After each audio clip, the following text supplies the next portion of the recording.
അപ്പൊ മക്കൾ ഇന്ന് നമ്മുടെ ഫ്രണ്ടിന്റെ പപ്പയുടെ റിട്ടയർമെന്റിന്റെ ട്രീറ്റും കാര്യങ്ങളും കണ്ടു. അപ്പൊ നമ്മൾ ഫ്രണ്ട്സ് എല്ലാവരും വന്നിട്ടുണ്ട്. അപ്പൊ കോളേജ് കഴിഞ്ഞിട്ട് ഇന്നാണ് നമ്മൾ എല്ലാവരും കൂടി കൂടുന്നു കേട്ടോ. അപ്പൊ എല്ലാവർക്കും അവിടെ ഇവിടെയൊക്കെ ഒരു ജോലി കിട്ടിയ കാരണം എല്ലാവരും ഭയങ്കര തിരക്കിലാണ്. അപ്പൊ നമ്മൾ ഈ സംസാരിച്ചുകൊണ്ടിരിക്കുന്നതിന്റെ ഇടയിലാണ് ഒരു നൈസായിട്ട് ക്യാമറയ്ക്ക് നോക്കിയിട്ട് നമ്മൾ ടിക്സാപ്പിനാണ് കയറി പീച്ച് ചെയ്തിട്ടോ. അപ്പൊ എപ്പോഴും ഇങ്ങനെ പീച്ചുകൊണ്ടിരിക്കുന്ന ഫ്രണ്ട്സിനെ കണ്ട് മെൻഷൻ ആക്കിക്കോളി. എന്തായാലും വന്നപ്പോൾ നല്ല കിടിലും ഐസ്ക്രീമും കുറേ തരം ജ്യൂസും കാര്യങ്ങളൊക്കെ കിട്ടിട്ടോ. അത് പോരാണ്ട് നല്ല കിടിലും ഫുഡും ഉണ്ടായിരുന്നു. ഫുഡ് കഴിക്കലിനപ്പോൾ പിന്നെ നമ്മൾ ഫ്രണ്ട്സും അവന്റെ ഫാമിലിയും ഒക്കെ ആയിട്ട് ഫോട്ടോയും കാര്യങ്ങളൊക്കെ എടുത്തിട്ടോ. അത് കഴിഞ്ഞപ്പോൾ ഇവിടെ മെയിൻലി ഊക്കലാണ് പരിപാടി.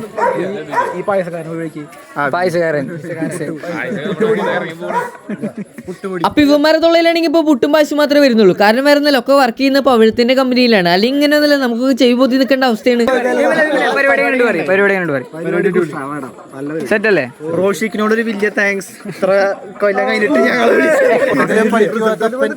അതെ, ഇത് പണിക്ക് പോകാത്ത ബാക്കി എല്ലാവർക്കും ജോബ് ഉണ്ട് ഇവിടെ. ജോബില്ലാത്തൊരു അങ്ങനെ അതൊക്കെ ഇനി നമ്മുടെ ചെക്കനൊരു താങ്ക്സും പറഞ്ഞിട്ടായിരുന്നു പുറത്തിറങ്ങിയതുള്ളൂ. അപ്പൊ തന്നെ തുടങ്ങി.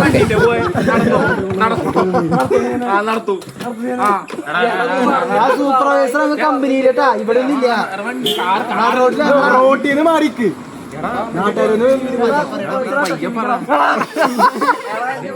അപ്പൊ ഇതുപോലെ എവിടെ പരിപാടിക്ക് പോയാലും ഒരു സുറുമ്പുളിയിലാണ്ട് ഇതുപോലെ കലവിൽ കൂടുന്ന ചെങ്ങന്മാരും ഉണ്ടോ. അവരെന്നാ ഈ വീഡിയോയിൽ താഴെ മെൻഷൻ ആക്കി വിടുക. അപ്പൊ പരിപാടിയൊക്കെ നമ്മൾ വീട്ടിൽ പോവാണ്. അപ്പൊ ഓക്കെ ഗൈസ്, ബൈ.